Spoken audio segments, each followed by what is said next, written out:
One of the other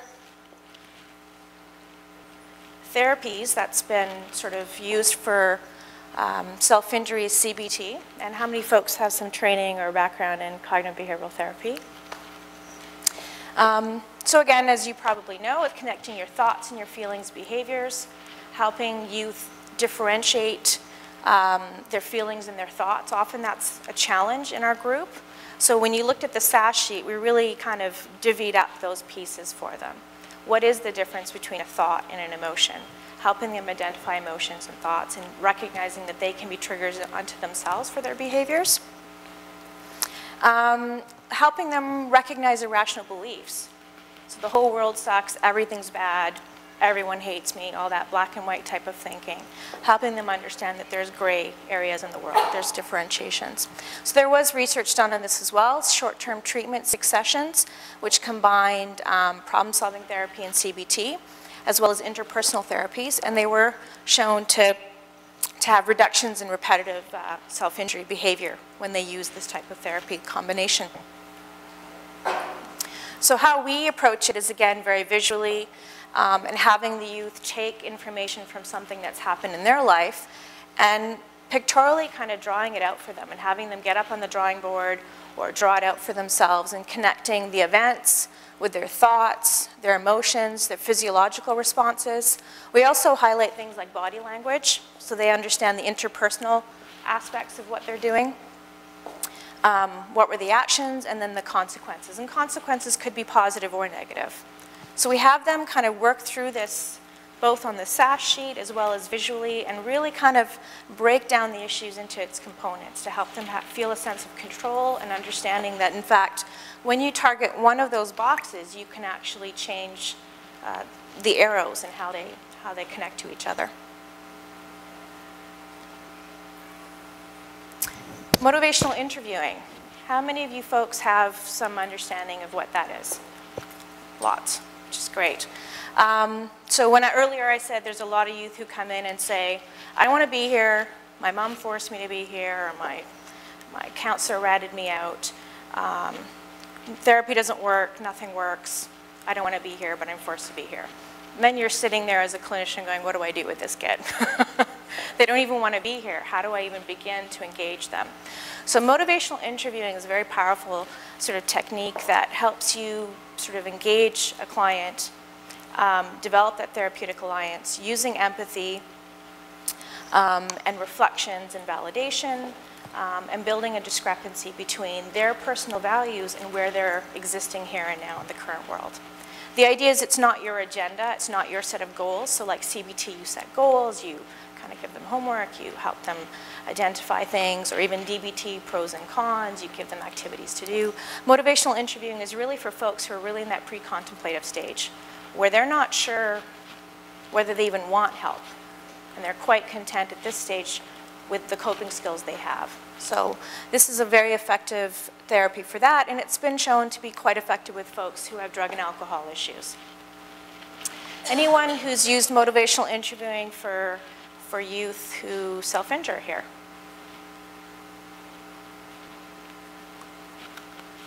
For youth who have drug and alcohol addictions? Yeah, and did you find it was useful or helpful? Yeah. Yeah, so, and later on you'll see a video clip of me trying to do an exercise, sort of identifying triggers with youth in the group. And while most of the youth are sort of engaging in a dialogue and working on it, there's one particular youth who's like, I'm not doing it. So I'm doing the rolling with resistance, which is part of motivational interviewing. So again, the main principles are expressing empathy, using reflective listening, developing that discrepancy between their personal values and where they're at right now in their life, avoiding argumentation and rolling with resistance. So rather than challenging them and getting their face and telling them they need to change things or don't you understand this is dangerous, it's taking a very different approach.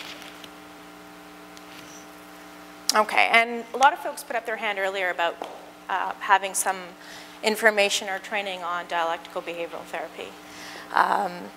So it's a therapy that combines behavioral, PST, dialectical, and validation strategies.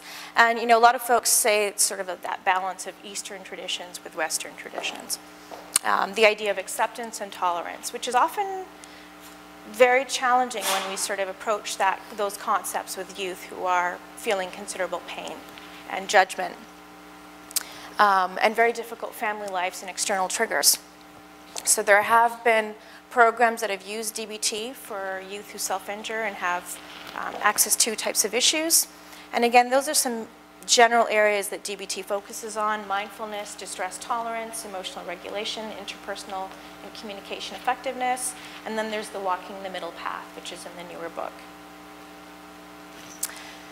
And finally, contracts, cards, and promises. So I'm kind of reviewing all of the different forms of treatment that the research has shown to be effective or not effective.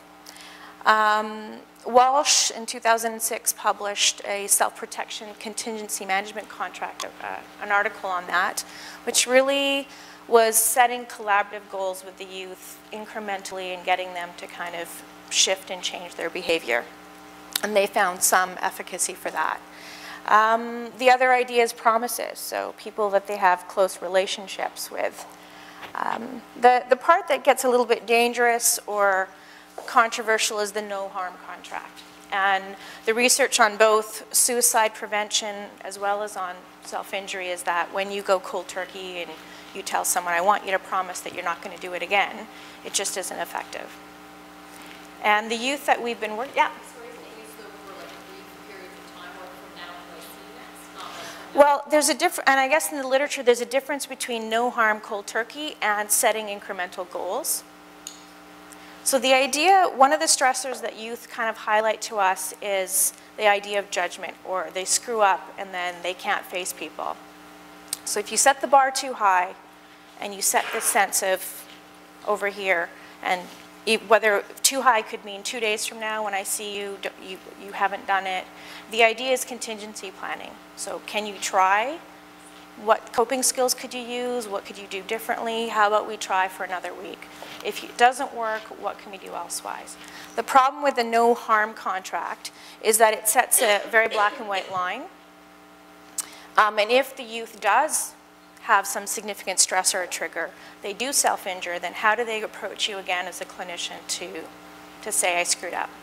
Because they've made this promise to you, they've signed this contract to you.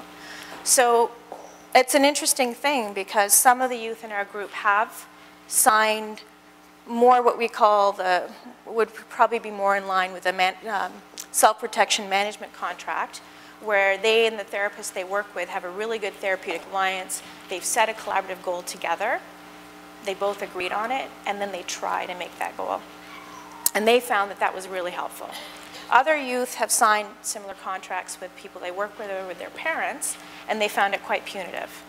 And it actually increased their stress levels and perhaps was attributed as a trigger for self-injury. So it's a very fine line. And myself personally, I think, in sort of talking to the youth and asking, well, why did it work or why didn't it work? A lot of the factor was the relationship they had with that person. So a lot of, the case that Dr. Nixon presented, that young man made a promise to his girlfriend. This isn't helping us, it isn't helping me.